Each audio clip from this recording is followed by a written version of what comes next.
The Justice and Development Party, AKP, government, which targeted 4% growth in its program for the 2015, has not had a very positive start. Estimates show that the first quarter's growth rate did not exceed the growth rate of the first quarter of 2014, in other words there has been a zero growth.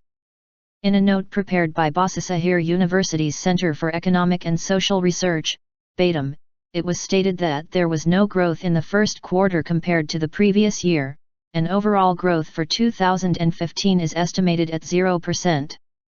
The central bank has also implicitly agreed with this outlook.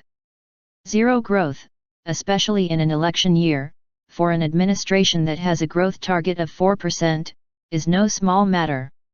Despite all the support from public expenditure, the government is not able to enter the June 7 election period amid a lively economic conjuncture. In particular, the global economic outlook does not allow the government to show a lively, vivid, satisfactory economic picture to the voter before the election. The first quarter of the year was like this, but will it change in the second quarter? We will have to wait and see whether the budget channels will be opened and populist economic policies implemented by the government, despite the likely deficits. For subsequent quarters this year, however, there are currently no positive signals related to growth. Betam forecasts this for the rest of the year. We do not expect a significant recovery in domestic demand in 2015. If European central bank policies are influential on European demand, then a limited recovery in foreign demand may be observed toward the end of the year. However, generally we foresee that in 2015 growth will remain quite weak. Growth in 2014? While forecasts are being made for 2015, the Turkish Statistical Institute, TK, is set to disclose the growth data for the last quarter of 2014 on March 31, thus rounding off the overall 2014 picture. In the first 3 quarters of 2014, Turkey's growth rate was 4.8%, 2.5%, and 1.8% respectively. The last quarter is estimated to have had a growth rate of 1.5%, based on the Industrial Production Index and foreign trade data. Industrial production was not satisfactory in the October-December period. While the appreciation in the value of the dollar was expected to motivate exports and spark growth, this did not quite happen.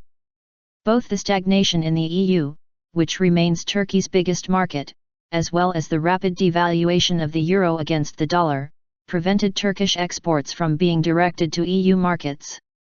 The Middle East market, on the other hand, because of the negative effect of falling oil prices on demand, also could not become a focus for exporters. As a result, there has been no increase in exports. In fact, there is a slight decrease.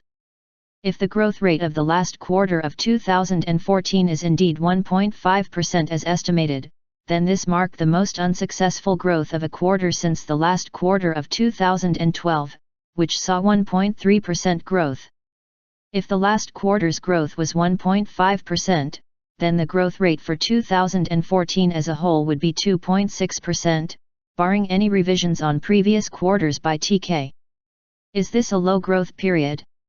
When we enlarge the picture, we can see that Turkey entered a low growth period starting in 2012.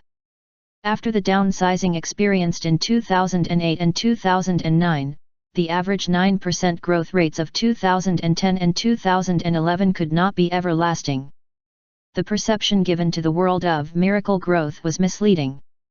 Annual growth dropped to 2.1% in 2012 and it was barely 4% in 2013. In 2014 it is estimated to be lower than the target, at around 2.6%. In 2015, the first quarter has shown zero growth. It therefore seems that the thesis of Turkey entering a low-growth phase is proving to be correct.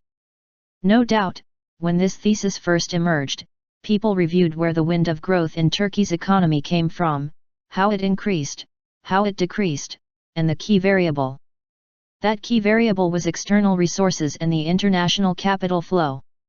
More than anything else, growth means the need for capital. If a country's domestic savings are adequate for growth, then no problem. However, when domestic savings are not adequate for the desired growth, then it becomes necessary to use external savings with their interest rates, or to woo these external savings by calling on people to invest. There are countries in the world that are able to continue growing based on their own savings, but they are in the minority.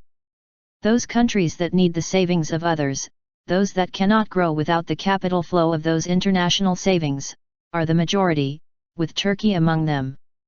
2001 and after. Just by looking at Turkey's 2001 financial crisis and after, the relationship between capital flow and growth can be seen directly. Before 2002, foreign capital flows to Turkey were limited. Foreigners were not interested in Turkey's economy. Under the circumstances of that day, there were many other market alternatives. Solving certain problems that kept foreigners away from Turkey took place amid the 2001 crisis and afterward. As a result of the 2001 reforms that curbed vulnerabilities, such as the major bottlenecks in the banking system and especially the endless public deficits, Turkey became a country where foreigners would want to invest. Reports from the IMF and international ratings agencies all approved this. What's more, the effect of the abundance of liquidity in the world also reinforced the flow to Turkey. The AKP's coming to power as one party, and its being in harmony with the IMF programs, also had an effect on the flow of foreign resources. Starting in 2003, Turkey therefore experienced an unprecedented flow of foreign resources. Growth, crisis, growth, shrinkage. The growth venture of the AKP era, starting after the 2001 crisis, consists of 4 sub-periods depending on the foreign capital flow. In the 2003 to 2007 period, foreign investments had extraordinary dimensions. With this foreign resource flow, annual national income grew by an average of 7%. However, this growth was oriented toward the domestic market, especially construction. When growth was domestically focused, the urge to earn foreign currency came second and growth was sustained with the forex deficit, in other words with current account deficit. This was so much the case that, within a short period of time, the ratio of the current account deficit to national income had gone up to 7 to 8%. This had become an unsustainable current account deficit, and the foreign debt burden rapidly grew. By the time we got to 2014, Turkey's foreign debt stock of $400 billion was slightly over half the national income. This growth, even though it neglected industry, especially the exporting industry, gained voters for the AKP, and as these voters grew politically stronger, the party did not start looking for a different paradigm. The 2008 to 2009 crisis period came after the first growth period and was a reflection of the global crisis, which hit Turkey badly in the short term. The contraction in 2009 was nearing 6%. However, especially because the public financing was strong and effectively used, the crisis was manageable and those foreign investors who withdrew were able to be attracted again. As a result, an average of 9% growth was experienced in the next 2 years, 2010 and 2011. Decline years. The growth of 2010 and 2011 was again construction and domestic market focused.